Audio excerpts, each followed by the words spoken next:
अच्छा तो जनाब हम बुलंद बख्श नर्सरी फार्म पे मौजूद हैं और यहाँ उनका पपाया का फील्ड है जहाँ पर इसकी कल्टीवेशन है। हमारे साथ मौजूद हैं मिस्टर यासीन साहब।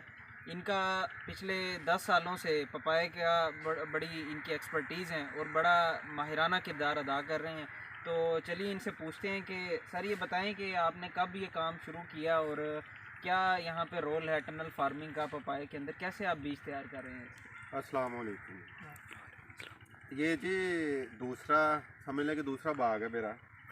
पहले एक बाग मैंने लगाया था, वो ख़त्म हो गया, आखिर तक पिकिंग की उसकी माशाल्लाह अच्छे फ़ायदे हुए उससे।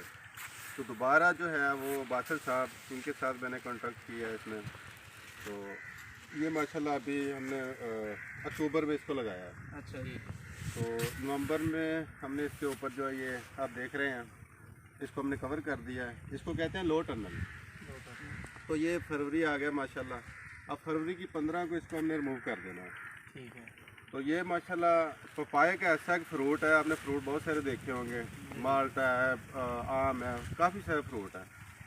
उनमें से सबसे ये फास्ट है कि आपको जैसे आप खेत में इसको शिफ्ट करते हैं तो ठीक 10 से 11 महीने बाद आपको पिकिंग इसकी स्टार्ट हो जाती है। अच्छा क्या बात है। बाकी कोई ऐसा बड़ा फ्रूट नहीं है कि जो आपको एक साल में इनकम देना स्टार्ट कर दे। गन्ने की फसल आप लगा लें तो वो भी एक साल लेता है, तो उससे फिर अच्छा ये काम नहीं है। बिल्कुल बिल्कुल एक साल में हमारी पिकिंग स्टार्ट हो जाती है। और इसके साथ हम सब्ज़ी भी लगा सकते हैं। अभी भी इसमें कद्दू की बेल लगी हुई है माशाल्लाह, उस पर भी फ्रूट है। तो हमारा जितना खर्चा होता है वो जो है हम इसके साथ मल्टी क्रॉप करते हैं, जैसे सब्ज़ी कुछ भी लगा लिया तो वो हमारा जो है ना खर्चा निकाल देती है। समझ लें कि शापर हो गया, ये इसमें वायर लगी हुई है, इसका भी काफ़ी जो है ना कास्ट पड़ती है। तो ये सारी चीज़ें हमने इसी ज़मीन से लेनी है। आखिर में जो ये पौधे जो हैं हमें बिल्कुल फ्री मिल जाएंगे। तो ये आप जो इसकी सीड की प्रेपरेशन करते हैं पपाया की, वो किस तरह, मतलब वो डायरेक्ट तो सीड नहीं लगते इसके? नहीं, इसका जो है ना सीड जो है ना हमें लेना पड़ता है। ये हमने लगाई है वैरायटी ताइवान की है 786। अच्छा। तो ये वहाँ से मंगवाना पड़ता है। कुछ लोग जिनका रास्ता है वहाँ से डायरेक्टली मंगवा लेते हैं। कुछ हमारे पाकिस्तान में इसके जो है सप्लायर बैठे हुए हैं। अच्छा। तो जैसे अग्रिको पार्क हो गया, अग्रिको पार्क से हमने ये सीड लिया हुआ है इसका। तो ये हाइब्रिड है। अच्छा। इसमें सीड नहीं होता, यानी कि पहले साल नहीं होता, दूसरे साल में सीड आ जाता है। अगर इसको जो फ्रूट लगेगा वो वाला सीड आप यूज़ करते हैं, आगे उगाते हैं उसको, वो देसी में आएगा। सही। देसी और हाइब्रिड में फ़र्क मैं आपको बता देता हूँ। हाइब्रिड का क्या है कि फीमेल और मेल एक ही पौधे में है। अच्छा। यानी कि उसमें फ्रूट फीमेल भी और मेल भी है। जो देसी होता है उसमें क्या डिफरेंट होता है कि आप एक पौधा जो है वो लगाएंगे देसी और उसका नर मेल और एक फीमेल। अच्छा। तो वहाँ से जो है परिंदे हो गए, मक्खी होगी, पोलिनेशन करती हैं, तो उसके अमल से फिर फ्रूट बनता है। अच्छा। इसमें जो हाइब्रिड जो है ये थोड़ा अलग है। सही। तो पाकिस्तान में क्या ट्रेंड है, ये हाइब्रिड ज़्यादा लगाते हैं लोग या देसी इस तरह करते हैं? हाइब्रिड ज़्यादा लगा रहे हैं, ज़्यादा रुझान आजकल हाइब्रिड। सिंध जो है सिंध में हमारे ज़्यादा देसी चलता है। अच्छा।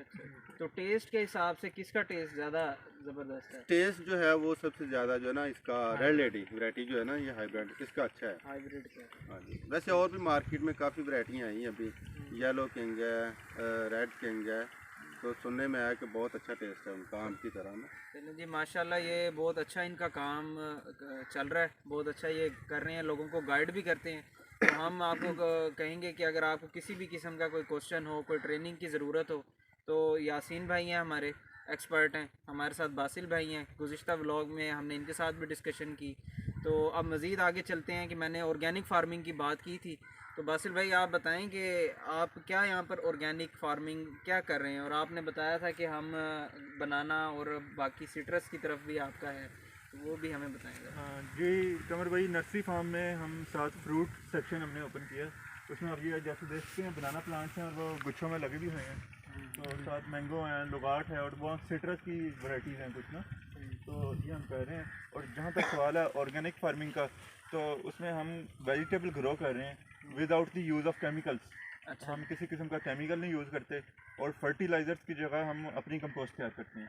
कंपोस्ट तैयार करने के लिए आप देखें वो पॉपुलर का हमने लगाया हुआ है खेलों में, तो जब इसका लीफ फॉल होता है हम वो लीफ इकट्ठे कर लेते हैं, साथ हमारे जो एनिमल्स का गोबर होता है वो भी इकट्ठा कर लेते हैं, तो इनसे हमें कंपोस्ट प्रिपेयर करते हैं। तो फर्टिलाइज़र्स की बजाय हम वो कंपोस्ट यूज़ करते हैं। इससे एक तो ये है कि फर्टिलाइज़र कॉस्ट कम हो जाती है और पेस्टिसाइड्स का यूज़ नहीं करते। अब डिजीज़ प्रिवेंशन के लिए कुछ बायोलॉजिकल मेथड्स हैं, उनको अडॉप्ट किया जाता है। जैसे नीम एक्सट्रैक्ट है, वो एक बहुत अच्छा डिजीज़ प्रिवेंशन के लिए है। ये उनके ये जैसे आप देख सकते हैं सीडलेस लेमन है, इस पर स्नेल्स का अटैक हुआ था, वो आपने देखे होंगे छोटे छोटे स्नेल होते हैं। जी जी बिल्कुल। तो उसके लिए भी हमने सर्फ की आप हैरान होंगे सुन के सर्फ एक्सेल की स्प्रे की अच्छा और स्नेल से छुटकारा पा दिया। तो हम कोशिश करते हैं कि मिनिमम पेस्टिसाइड्स का यूज़ हो, क्योंकि आप ये देखें इसके हेल्थ इफेक्ट्स हैं, इस पर कुछ रिसर्च पेपर भी पब्लिश हो चुके हैं, आपको गूगल स्कॉलर पे आप ब्राउज़ करें तो इजीली मिल जाएंगे। तो इसलिए कोशिश करनी चाहिए कि मिनिमम फर्टिलाइजर्स का यूज़ हो, मिनिमम पेस्टिसाइड्स का यूज़ हो। सही सही ज़बरदस्त। तो मतलब आप ये कम्प्लीटली कह सकते हैं कि ऑर्गेनिक फार्मिंग आप सारे प्रोटोकॉल्स फॉलो कर रहे हैं। वेजिटेबल को ऑर्गेनिक में ले गए हैं, लेकिन बाकी जो क्रॉप्स हैं कंप्लीट नहीं अभी गए, लेकिन कोशिश कर रहे हैं कि उसके लिए हम कांटेक्ट करते रहते हैं। कुछ जो यूनिवर्सिटी में स्टूडेंट्स रिसर्च कर रहे हैं बायो पेस्टिसाइड्स पे, बायोलॉजिकल कंट्रोल ऑफ पेस्ट पे, तो हमें कोई लेटेस्ट टेक्नोलॉजी दें, आप हमें बताएं। तो कुछ स्टूडेंट्स इंटरेस्ट लेते हैं, वो फिर हमारे साथ तावन करते हैं। अच्छा, ये आपने बताया कि आपने सर्फ से जो है ना, सर्फ का इस्तेमाल करते हुए ये स्प्रे किया, स्नेल से छुटकारा हासिल किया, तो क्या सक्सेस रेशियो थी, क्या वो इफेक्टिव था उसके हाँ लिए? जी, बहुत इफेक्टिव था। इसके अलावा नीम एक्सट्रैक्ट स्प्रे किया था एक दफ़ा सब्जियों पे, उसके भी बड़े अच्छे रिजल्ट्स आए।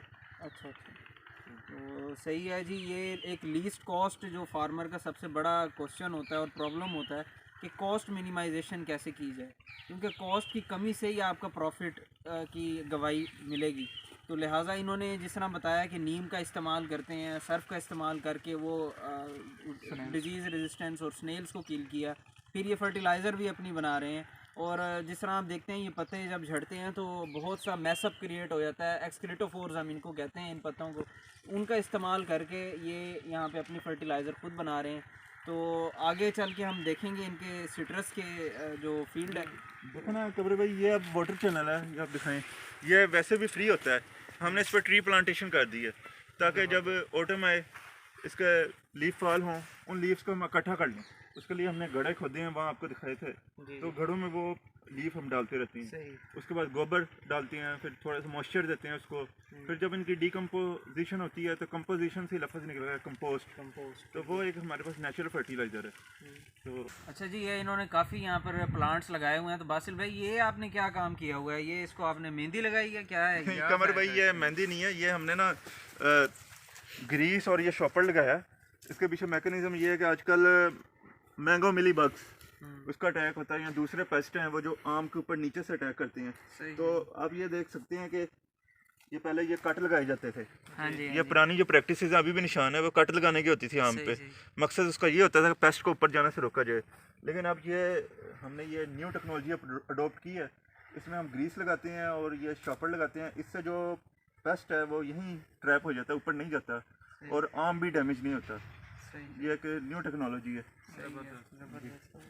ये कमर भाई आम है हमारे पास, शान खुदा वैरायटी कहते हैं इसको। शान खुदा, क्या बात है। उसकी खूबी ये है कि ये छोटे से साइज में फल उठा लेते हैं। क्या बात है, इसीलिए शान खुदा कहा गया है। हाँ जी, ये मतलब वो जैसे आपने पहले आम देखे हैं वो बड़े हुए हैं, फुल मैच्योर साइज में गए हैं, फिर उन्होंने आम उठाए हैं, इन्होंने इसी साइज में आम उठा लिया है। तो क्या आम क्या साइज़ होता है, कौन सा आम इस पर लगता है? नाम मुख्तलिफ वैरायटी हैं, दुशहरी है और इसका फुल बड़े साइज का आम लगता है इसमें, और टेस्ट वाइज भी बड़ा मीठा होता है। और ये सजावट के लिए बैम्बू है, वाह जी, ये जबरदस्त काम भी आता है।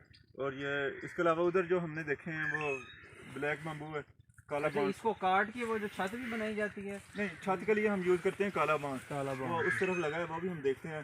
काला बांस है, वो कमर्शियल पॉइंट ऑफ व्यू से भी अच्छा रहता है। ये तो आप देखें डेकोरेशन पर्पज़ के लिए, इसके लीव्स देखें कितने खूबसूरत हैं। इसके लीव्स भी बहुत प्यारे हैं, अगर कोई सजावट के लिए अपने लान में लगाना चाहता है या घर के बाहर, तो ये उसके लिए अवेलेबल। हमारे पास लहसुन भी इन्होंने लगाए हुए हैं और ये बता रहे हैं कि जीवन वैरायटी की शायद आपने नहीं, ये जीवन हमने लगाई है उस तरफ है, ये आम देसी लहसुन है। इसके अलावा एक स्वाबी का लगाया है, उसे हम पिंक गार्लिक कहते हैं, और एक जीवन लगाया है, और ये देसी आम। तो ये हमारा वेजिटेबल एरिया है, जैसे आप देखते हैं इधर हमने वेजिटेबल लगाई है, और एक सुरख मूली भी है इसमें। क्या बात है। और ये जो आपको नज़र आ रही है फुल राइपन हो गई है, तुलसी है। तुलसी भी लगाई है। तुलसी है। और ये एक मेरी यूनिवर्सिटी की याद है, ये हम वहाँ से किन्नू लेके आए थे, सीडलेस किन्नू, अच्छा हॉर्टिकल्चर डिपार्टमेंट से। और ये मुझे दिए थे जवेद साहब ने, और चंद माह पहले उनका इंतकाल हो गया। डिपार्टमेंट ऑफ हॉर्टिकल्चर की नर्सरी में होते थे वो, अल्लाह ताला उनके दिल की रहमत करे। लेकिन ये उनकी याद है, ये उन्होंने मुझे पौधे दिए थे। तो मेरी यूनिवर्सिटी की याद है। तो यूनिवर्सिटी से जो पौधे आए हैं, डिग्री तो हो जाती है जी जी बिल्कुल, लेकिन एक यूनिवर्सिटी की याद रह जाती है। ये हम पौधा अपनी यूनिवर्सिटी से लेके आए थे। तो जनाब क्या बात है, फल हों या सब्ज़ी हो, खूबसूरत बेलें हों, फ्रूट्स हों, और ये तुलसी और ऑर्नामेंटल प्लांट्स। अच्छा जी, ये आपको कैक्टस, ये कैक्टस रेस्ड बेड कहते हैं इसको। ये लैंडस्केपिंग का कॉन्सेप्ट है, रेस्ड बेड। तो इसमें वो प्लांट्स हमने लगाए हैं जो कैक्टस के हैं, डेजर्ट्स के हैं, जिनको कम पानी की ज़रूरत होती है। लेकिन फॉरेन कंट्रीज़ में वेजिटेबल्स भी रेस्ड बेड्स में लगाई जाती हैं खूबसूरती के लिए, किचन गार्डनिंग में। सही सही तो बासिल भाई इसका पंजाबी नेम भी बताया ना, पंजाबी या उर्दू नेम जो है वो छितर वाला क्या है? हाँ जी, इसको इंग्लिश में पंटिया कहते हैं, और जबकि पंजाबी में छितर थ्रोर कहते हैं। छितर थ्रोर, क्या बात है, शेप भी इसकी छितर जैसी है। हाँ, जिसकी चितर जैसी है, बिल्कुल लगने भी चाहिए। ये वैसे जनाब वाला, ये आज हमारा विज़िट था बुलंदबख्श नर्सरी फार्म का। माशाल्लाह बहुत ही डाइवर्सिटी है यहाँ पे। फल हों, सब्जियाँ हों, ऑर्नामेंटल प्लांट्स हों, दरख्त हों, सिट्रस की वैरायटी हो, कैक्टस की हो। मैं तो पहली दफ़ा जो है मैंने इतना डाइवर्सिफाइड ये इनकी नर्सरी देखी है, और इस एरिया में। और 1 to 2% जो है मैक्सिमम इसको सुपरवाइज़ कर रहे हैं, बाकी सारी उनकी टीम भी है। तो मैं उन सबको जो है अप्रिशिएट करता हूँ उनके एफर्ट्स के लिए, और ख़ास तौर पे अपने यूनिवर्सिटी के नॉलेज को प्रैक्टिकल फील्ड में अप्लाई करने के लिए, क्योंकि बहुत कम स्टूडेंट्स हैं ऐसे जो इसके ऊपर काम कर सकते हैं। तो बहुत शुक्रिया बासिल भाई आपका भी। कमर भाई आपका भी शुक्रिया, अली भाई आपका भी शुक्रिया, आप तशरीफ़ लेके आए हैं, और उम्मीद है कि इंशाल्लाह दोबारा भी आप हमारे पास आएंगे। इंशाल्लाह जी, फिर मिलते हैं अगले व्लॉग में। बहुत शुक्रिया, जज़ाकल्लाह।